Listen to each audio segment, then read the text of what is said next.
नमस्कार मित्रों, स्वागत है आपकी अपनी आध्यात्मिक यात्रा में आशीष स्पिरिचुअल चैनल पर। आज हम बात करेंगे एक बेहद गहरी और सूक्ष्म विषय पर, आत्मा को कैसे शुद्ध करें। यह विषय केवल ज्ञान नहीं, यह विषय है जीवन का मार्ग क्या है इसके पर। तो आइए बहुत सरल तरीके से समझें कि आत्मा की शुद्धि वास्तव में क्या है। आत्मा क्या है? सबसे पहले समझते हैं कि आत्मा है क्या। आत्मा वह चेतना है, वह ऊर्जा है जो न जन्म लेती है न मरती है। हमारे शरीर, विचार, भावनाएं सब बदलते रहते हैं, लेकिन भीतर जो मैं हूं की अनुभूति है वही आत्मा है।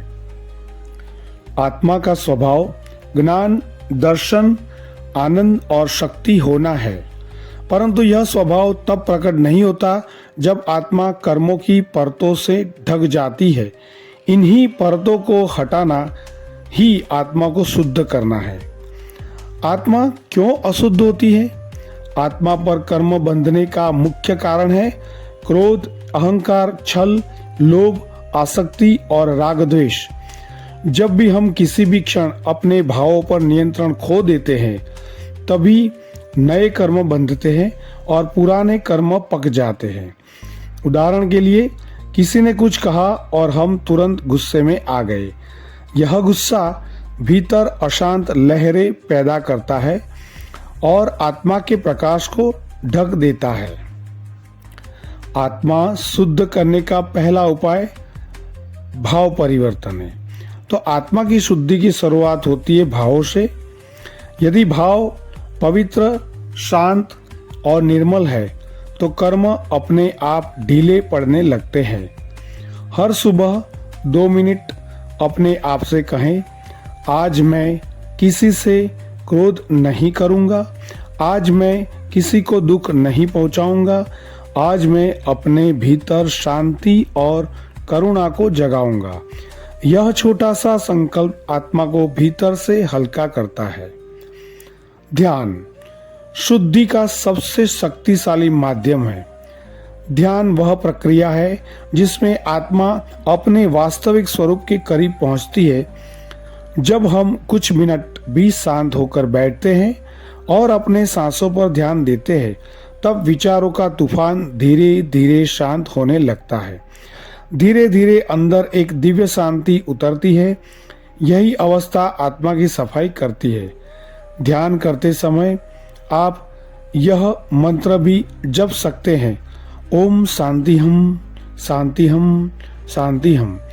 इस मंत्र की कंपन आपके भीतर की बेचैनी को ढोल देती है।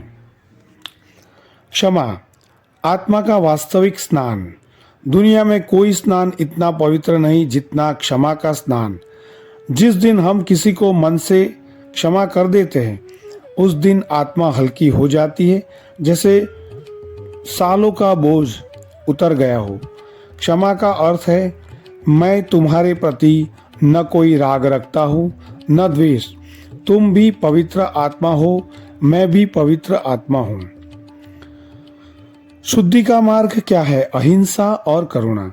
जब भी हम किसी जीव को पीड़ा से बचाते हैं, किसी को प्रेम से देखते हैं, किसी को सहानुभूति देते हैं, तब आत्मा का विशाल रूप प्रकट होने लगता है। अहिंसा केवल बाहरी कर्म नहीं, बल्कि अहिंसक सोच भी है। किसी के लिए बुरा सोचना भी आत्मा को दूषित करता है। लोभ और मोह कम करना है। लोभ और मोह आत्मा को बहुत गंदा करते हैं। जिस दिन हम साधारण जीवन स्वीकार कर लेते हैं, आवश्यकताओं को सीमित कर लेते हैं, उस दिन आत्मा का रंग बदल जाता है। थोड़ा कम संग्रह, जिसे कहते हैं अपरिग्रह, थोड़ी अधिक संतुष्टि, यह जीवन को हल्का और पवित्र बना देते हैं। स्वाध्याय और सत्संग का क्या फायदा है? धर्म ग्रंथों का अध्ययन, संतों का ज्ञान सुनना, ये दोनों आत्मा को सच्ची दिशा देते हैं। जैसे शरीर को रोज भोजन चाहिए, वैसे ही आत्मा को रोज ज्ञान का भोजन चाहिए। कम से कम 10 मिनट रोज आध्यात्मिक ग्रंथ पढ़े। टूक में कंक्लूजन ये है, how to purify soul daily. सार रूप में आत्मा को शुद्ध करने के 5 सरल उपाय यहाँ बताए गए हैं। 1. शुद्ध भाव रखना। 2. ध्यान करना। 3. क्षमा अपनाना। 4. करुणा और अहिंसा। 5. लोभ मोह कम करना। यदि आप रोज इन 5 में से केवल एक भी कर ले, आत्मा चमकने लगेगी और जीवन शांत, सुगम और आनंदमय हो जाएगा। दोस्तों, हमारे रोज बरोज के जीवन में हम कहीं ना कहीं ये गलतियां करते हैं। कई जगह पे हम सामने वाले की गलती सोच के उन पर क्रोध करते। कहीं किसी को हमसे ज़्यादा सुखी देख के हमें ईर्ष्या होती है। कहीं हमारे पास ज्ञान का भंडार हो गया कोई चीज़ का, कोई एक विषय का, तो हमें अहंकार आ जाता है। तो यही सब क्रोध, अहंकार, मान, माया, ईगो, वो सबको दूर करने के लिए ये 5 सरल रास्ते बताए हैं। तो शुभ और शुद्ध भाव रख के, ध्यान करके डेली काफ़ी लोगों को, बहुत सारे लोगों को हम क्षमा करते देना चाहिए। सब जीव के प्रति करुणा और अहिंसा का भाव रखना है। किसी एक व्यक्ति या वस्तु का हमें लोभ नहीं करना है, एक्स्ट्रा कुछ परचेज भी नहीं करना है, तो अति की गति बहुत ही खराब होती है।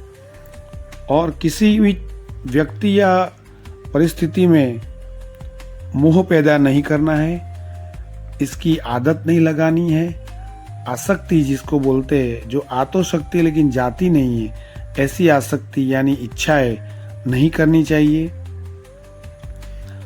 यदि आपको यह आध्यात्मिक यात्रा पसंद आई हो तो वीडियो को लाइक करें और हमारी यह चैनल, जो पहले उनका नाम जैनिज्म आशीष था, फिर सोल जर्नी विद आशीष हुआ, और अभी बहुत सारे पैरामीटर को देखते हुए हमने इसका नाम आशीष स्पिरिचुअल्स रखा है, जो आपको स्क्रीन पर दिखाई दे रहा है। उसे सब्सक्राइब करें और आपके जितने सोशल मीडिया है वहीं प्लेटफॉर्म पर यह वीडियो को ज़्यादा से ज़्यादा शेयर करें, कमेंट करें। आप ऐसे कौन से टॉपिक पे चर्चा करना चाहते हैं, बात करना चाहते हैं, डिस्कस करेंगे और हमारे जीवन को ऊर्ध्वगमन करेंगे। आगे हमारे आत्मा की शुद्धि के लिए बहुत सारी चीज़ें हम बात करेंगे। तो मेरी आप सबसे रिक्वेस्ट है कि आप अभी जाइए चैनल के पेज पर, वहाँ विजिट कीजिए। बहुत सारे अलग अलग स्पिरिचुअल कंटेंट आपको समझने को, सुनने को मिलेंगे। तो इसी के साथ मिलते हैं हम अगली आध्यात्मिक कड़ी में। जय जिनेंद्र, जय माता जी। सभी को मेरा विनम्र निवेदन है, दिन का 10 मिनट कम से कम स्पिरिचुअल कंटेंट को सुने, समझे, रिपीटेडली डेली लाइफ में उतारने के लिए प्रैक्टिस करें। तो हमारा यही एक जो छोटा सा प्रयास है, पुरुषार्थ है, वो सफल होगा। आपको क्या लगा, कैसा लगा और मुझे क्या इम्प्रूव करना चाहिए, उसके बारे में आप ज़रूर से कमेंट कीजिए। मिलते हैं कल नए वीडियो के साथ। धन्यवाद, शुक्रिया, थैंक यू वेरी मच।